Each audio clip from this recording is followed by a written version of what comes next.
I just released the playtest for my newest game, Scrongly, today. First question everybody's going to have is, what the hell does Scrongly mean? So when I'm making games, there's a lot of spots where I need to put placeholder text, and a lot of reasonable people use things like forum ipsum or just copy-paste something from somewhere, but I like to write silly words, especially if they're just short. I don't know, it's funny, and I can find them later because they always get changed before actual players get to see them, so I only see them in my dev environment. So I had Scrongly written in some place, and I was showing this game off to a buddy of mine, and he was like, "What the heck does Scrongly mean?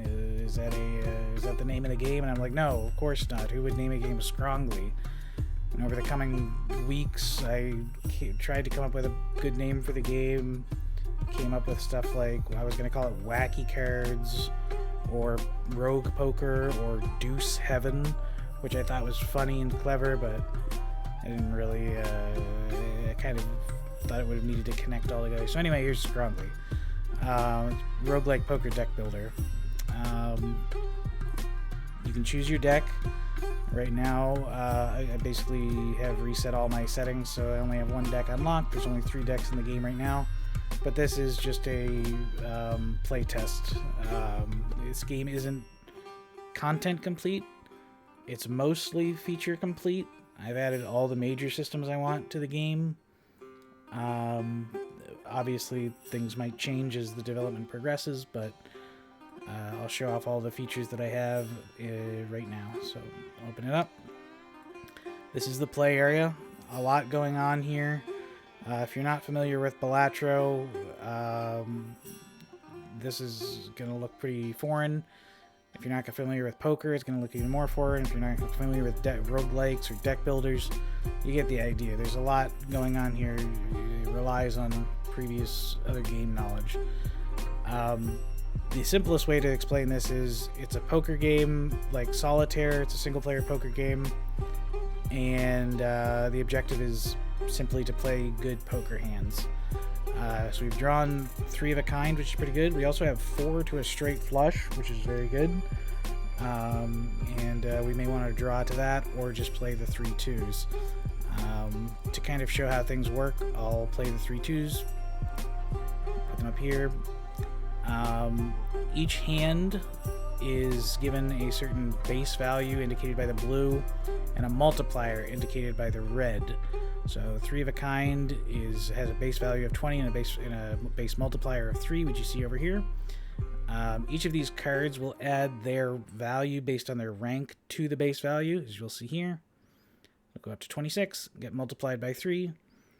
That comes over here and gets applied into this big vial full of goo that represents your score. These are little score thresholds that if you reach them, you earn a chip, which is currency. I'll show you how that works in a little bit. And you get those, you collect them over here. And the objective right now is to reach 300 points, which you can see we're in the first ante. It's basically like a round or a level.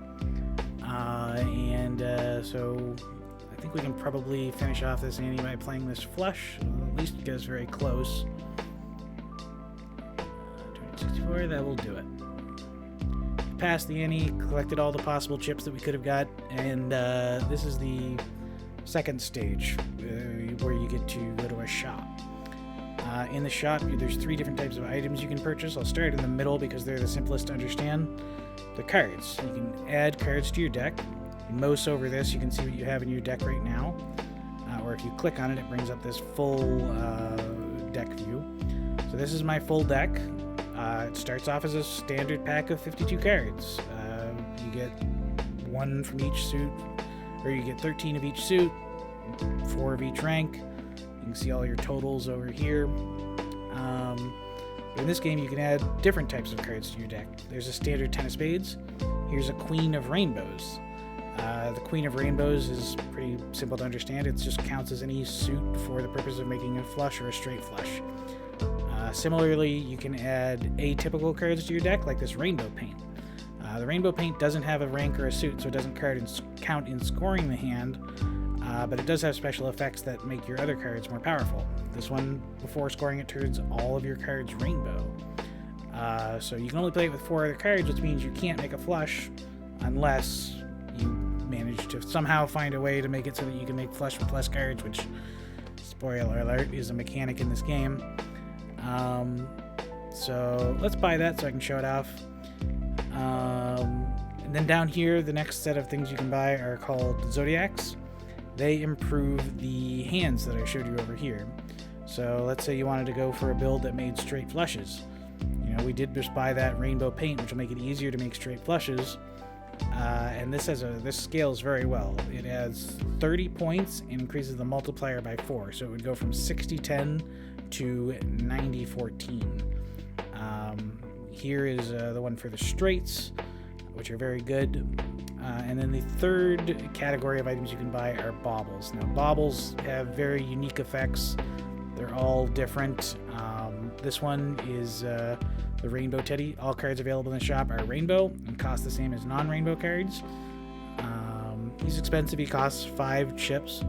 This one's very expensive, and it's a rare one. I'm surprised we got a rare option on our first shop.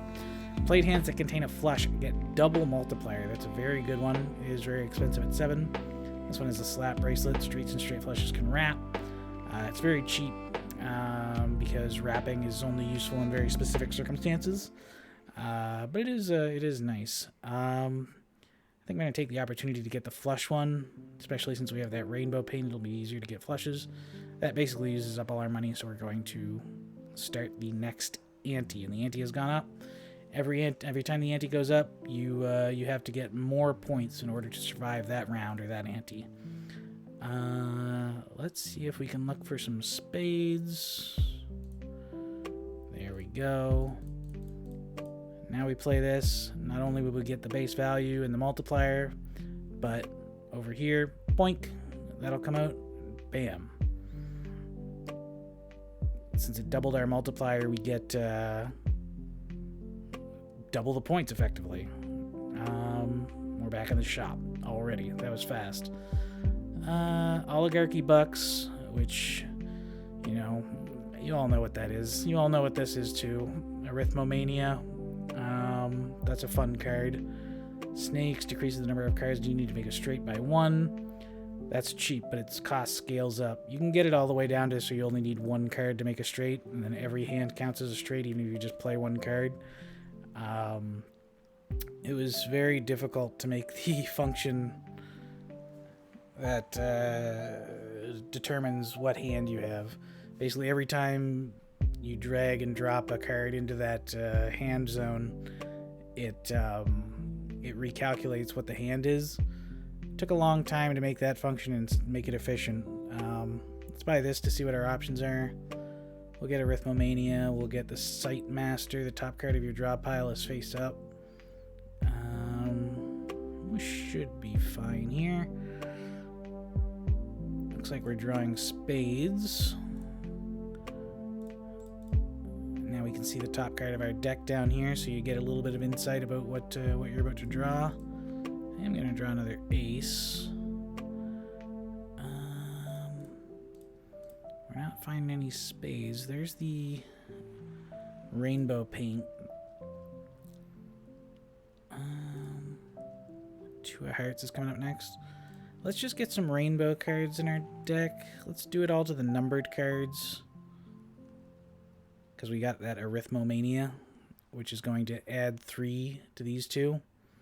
So they're worth a little bit more, and that'll last permanently. So you can see that little tool tip above them now. Ooh, we've got to get a flush going here. We're almost out of discards. Oh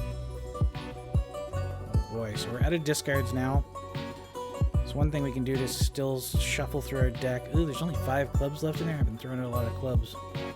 I'm just going to play this hand. You only got a certain number of hands you can play before you enter this fatigue mechanic. Once you're in fatigue, instead of holding on to this jack and 2, I would have to discard them, which means you cycle through the deck much faster.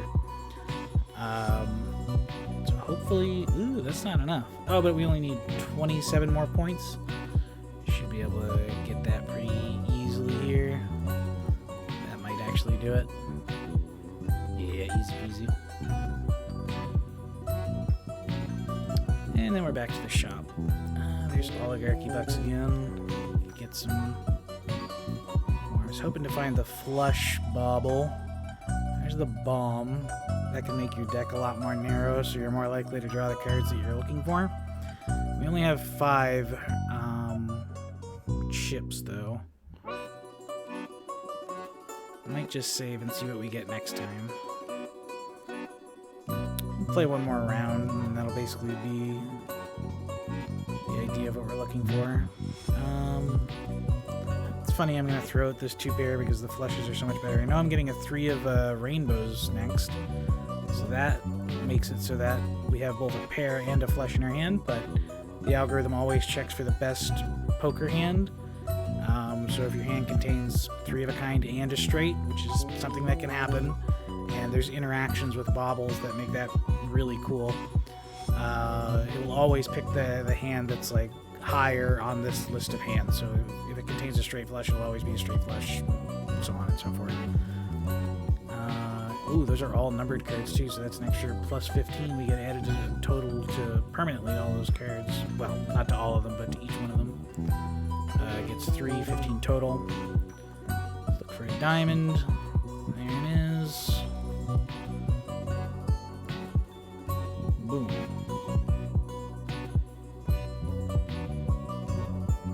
We're up to ante 5 already.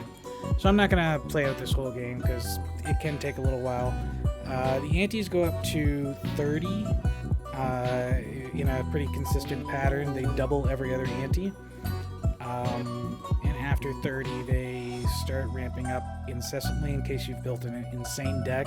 You can kind of see how far you can go. But 30 is kind of where it's like you're doing great. You're doing fantastic. If you get to level 30, you've basically beat the game. There's the one that makes you need to make a flush by 1. So if you buy that and you buy the rainbow paint, whatever 4 cards you put in with the rainbow paint, you'll end up with a flush. So that's a nice little combo to have. Senor Pale is a nice economy card to get. That's probably what I would probably do here is this, and this. It's a little bit greedy because we haven't got any Zodiacs yet. So, and the scores are ramping up, so we got to start getting points too. But those will make it easier to make hands and get some money. But I'll leave the video here. I'm going to put a link to this game in the description. If you're watching this game, or if you're watching this video and you see it, you can click on the link. It's not publicly available, so you have to put in a password to play the game. I'll put that in the description, but the password is silver right now. And so if you want to play it. I'd appreciate it. Any feedback, you can leave it in the comments here on YouTube or on Itch, or there's a thread on Reddit as well.